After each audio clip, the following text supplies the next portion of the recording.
Hi all, welcome to my cooking video. ഇന്നത്തെ വീഡിയോയിൽ ഒരു സാഫ്രോൺ റൈസ് എങ്ങനെ നമുക്ക് പ്രിപ്പയർ ചെയ്യാമെന്ന് നോക്കാം. Hi all, welcome to my cooking video.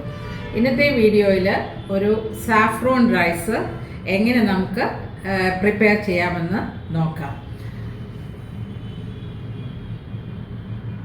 ഈ സഫ്രോൺ റൈസ് ചെയ്യുന്നതിനായിട്ട് ഞാനിവിടെ 1.5 കപ്പ് ബസ്മതി റൈസാണ് എടുത്തിരിക്കുന്നത്.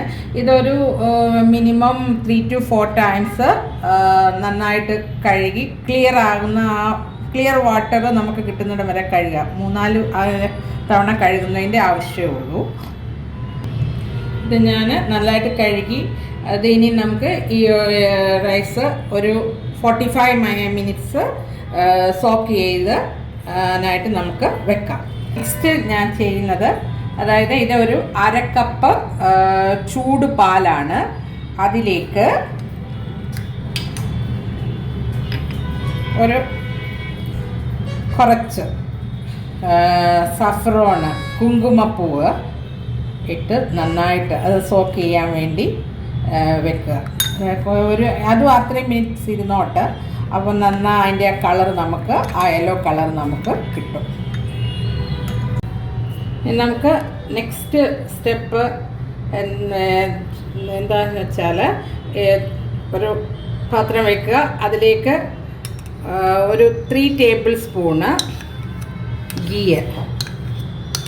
അത് നെയ്യില്ലാത്തവരാണെങ്കിൽ കയ്യിലില്ല എങ്കിൽ സാധാരണ എന്തെങ്കിലും സൺഫ്ലവർ ഓയിൽ യൂസ് ചെയ്യാം. അതല്ല എങ്കിൽ അൺസോൾട്ടഡ് ബട്ടർ അത് നമുക്ക് യൂസ് ചെയ്യാം. അതിന് നമുക്ക് കുറച്ച് നട്ട്സ് ഒന്ന് ഫ്രൈ ചെയ്ത് എടുക്കാം. അതിനായിട്ട് ഞാൻ ഇവിടെ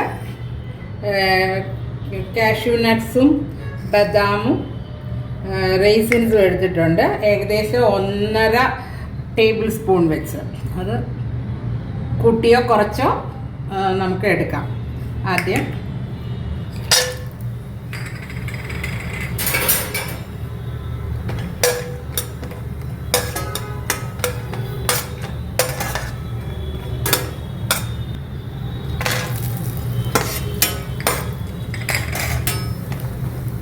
ലാസ്റ്റിൽ ഇത് റൈസിനിടുന്നു.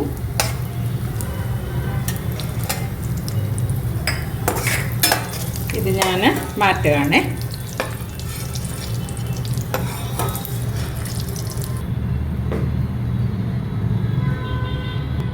ആ സെയിം ഗീക്കകത്ത് തന്നെ ഒരു ചെറിയ അനിയന് സ്ലൈസ് ചെയ്തത് ഒരു 1/2 ഇഞ്ച് വലിപ്പത്തിൽ, അതായത് 1.5 ടീസ്പൂണ് ജിഞ്ചർ. പിന്നെ നമുക്ക് വേണ്ടത് ഓൾ സ്പൈസസ് ആണ്. അതായത് bay leaf 1, cinnamon sticks 2, cardamom, close, ഗ്രാമ്പൂ, ജാതിപത്രി പിന്നെ സജീര ഒരു 1/2 ടീസ്പൂണ്. അതിലേക്ക് നമ്മൾ ഈ അനിയൻ ഇട്ടു. അത് കളറൊന്നും ഇതിൻ്റെ മാറേണ്ട കാര്യമില്ല, ജസ്റ്റ് ഒന്ന് വഴന്നാൽ മതിയേ. അതോടൊപ്പം തന്നെ ഞാൻ 1.5 ടീസ്പൂണ് ഇഞ്ചിയുടെ ചെറുതായി അരിഞ്ഞ് ചേർക്കുന്നു. ഒരു 1.5 മിനിറ്റ്സിൻ്റെ കാര്യമേ ഉള്ളൂ. ജസ്റ്റ് ഒന്ന് വഴന്നു, അത്രയേ ഉള്ളൂ, കളറൊന്നും മാറിയിട്ടില്ല. അതിലേക്ക് നേരത്തെ, അതായത് ഒരു 45 മിനിറ്റ്സ് നേരം കുതിർത്ത് വെച്ചിരുന്നതായ റൈസ് ഞാൻ ഇതിലേക്ക് ഇടുകയാണ്.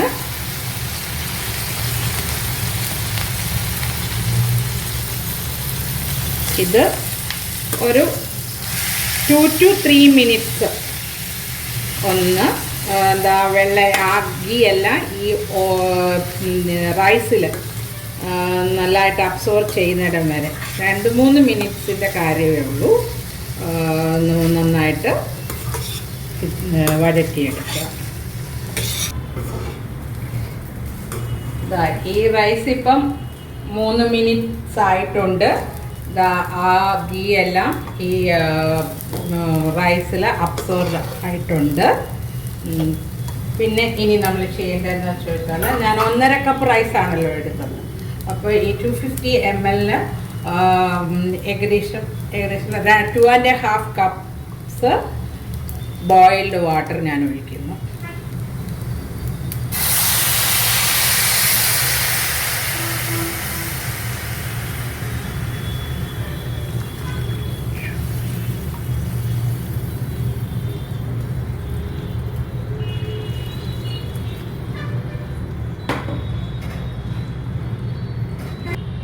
അതിലേക്ക് നമ്മൾ നേരത്തെ അരി ഞാൻ സോക്ക് ചെയ്തപ്പം വേറൊരു കാര്യം കൂടെ ചെയ്തല്ലോ. സാഫ്രോണ് 1/2 കപ്പ് ചൂടുപാലിൽ കുതിർത്തതാണ്. അങ്ങനെ കുതിർക്കുമ്പോൾ നമുക്ക് നല്ല കളർ കിട്ടും. അത് ഞാൻ ഇതോടൊപ്പം ചേർക്കുന്നു. കണ്ട നല്ല യെല്ലോ കളർ വന്നു. ഇനി ആവശ്യത്തിനുള്ളതായ ഉപ്പ് ചേർക്കുക. ഞാനിവിടെ 1.5 ടീസ്പൂൺ സോൾട്ട് ചേർക്കുന്നു. നിങ്ങൾക്ക് ആവശ്യത്തിനനുസരിച്ച് ചേർക്കുക. ഇപ്പം ഞാൻ ചേർത്തെങ്കിൽ കുറച്ച് കഴിഞ്ഞിട്ട് ഞാനൊന്ന് ചെക്ക് ചെയ്ത് നോക്കും. അതിനുശേഷം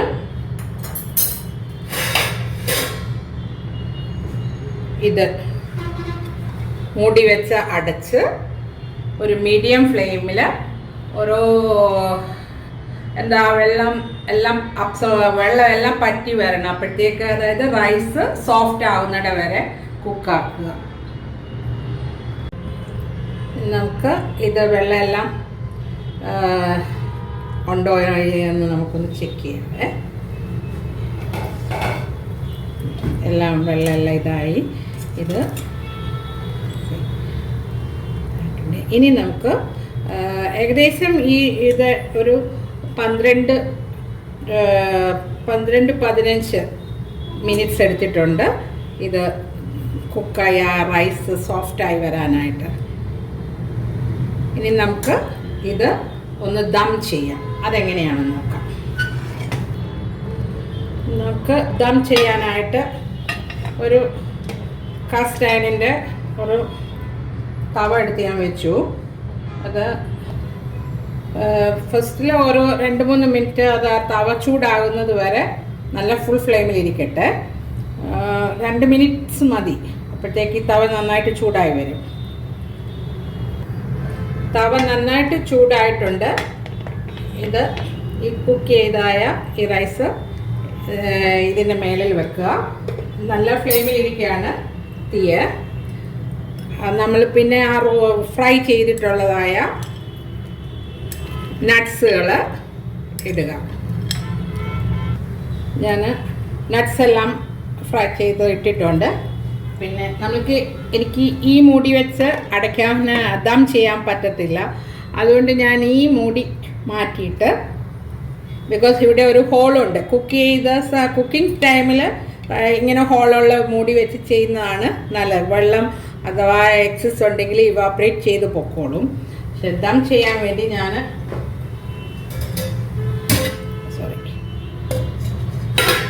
ഒരു സ്റ്റീൽ മൂടി ഇട്ട് വെച്ചു. അപ്പം അതിനൊരു വെയിറ്റ് വേണമല്ലോ. എൻ്റെ വെയിറ്റ് ഇല്ലാത്തതിന് ഞാനൊരു വേറൊരു പാത്രത്തിനകത്ത് കുറച്ച് വെള്ളം ഒഴിച്ചിട്ട് മേളിലും വെച്ചു. ഇങ്ങനെ ഒരു ഒരു 10 മിനിറ്റ് മതി കേട്ടോ. 10 മിനിറ്റ്സ് ഈ ദമ്മിലിരിക്കണം. അപ്പം നമ്മൾ ഇനി എന്താണെന്ന് വെച്ചാൽ ഒരു 2 മിനിറ്റ്സ് കഴിയുമ്പോൾ ഈ ഫ്ലെയിം എന്താ പറയുന്നത്, ഒരു മീഡിയം അതായത് ലോ ഫ്ലെയിമിലാക്കി വെക്കുക.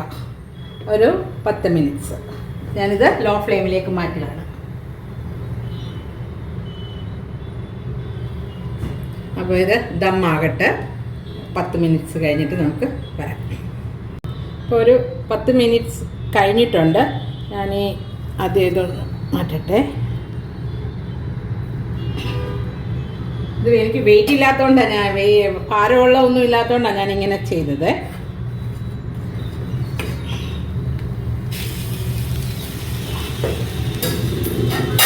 കറക്റ്റ് എല്ലാം വന്നിട്ടുണ്ട്. ഇനി നമുക്ക് പതുക്കെ ഈ സ്റ്റൗ അങ്ങ് ഓഫ് ചെയ്യുന്നു. എന്നിട്ട് ഇതേ പൊസിഷനിൽ തന്നെ ഈ മൂടി വെച്ച് ഒരു 10 മിനിറ്റ് റെസ്റ്റ് ചെയ്യും.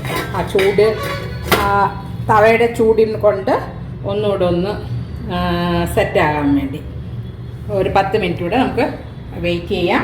ഞാൻ സ്റ്റവ് ഓഫ് ആക്കിയിട്ടുണ്ട് കേട്ടോ. 10 മിനിറ്റ്സ് കഴിഞ്ഞു. നല്ല ആ കുങ്കുമപ്പൂവിൻ്റെ സഫ്രോണിൻ്റെ സ്മെല്ലും എല്ലാം ഉണ്ട്. ഇതെന്താ പറയുന്നത്, ഇതിന് എന്താ നോൺ വെജ് കഴിക്കുന്നവർക്കാണെങ്കിൽ നമ്മൾക്ക് ബീഫിൻ്റെ റോസ്റ്റ് അല്ലെങ്കിൽ ചിക്കൻ റോസ്റ്റ്, ഗ്രിൽഡ് ചിക്കന് റൈത്ത കൂട്ടി കഴിക്കാം. വെജാണ് കഴിക്കുന്നെങ്കിൽ പിന്നെ എന്താണ് ദാൽ മഖ്നിയോ അല്ലെങ്കിൽ ദാൽ ഫ്രൈ അല്ലെ പനീർ ഷാഹി പനീർ അല്ലെങ്കിൽ ബട്ടർ പനീർ അതൊക്കെ കൂട്ടി റൈത്ത കൂട്ടി കഴിക്കാം. അപ്പോൾ നിങ്ങൾ ഇത് ട്രൈ ഔട്ട് ചെയ്യണം. നല്ലതായിട്ട് വന്നിട്ടുണ്ട്. ഒന്നും ഒട്ടി പിടിച്ചിട്ടില്ല, ഒന്നുമില്ല. ഇത് നമുക്ക് വേറൊരു സർവിങ് ഡിഷിലേക്ക് നമുക്ക് ട്രാൻസ്ഫർ ചെയ്യാം.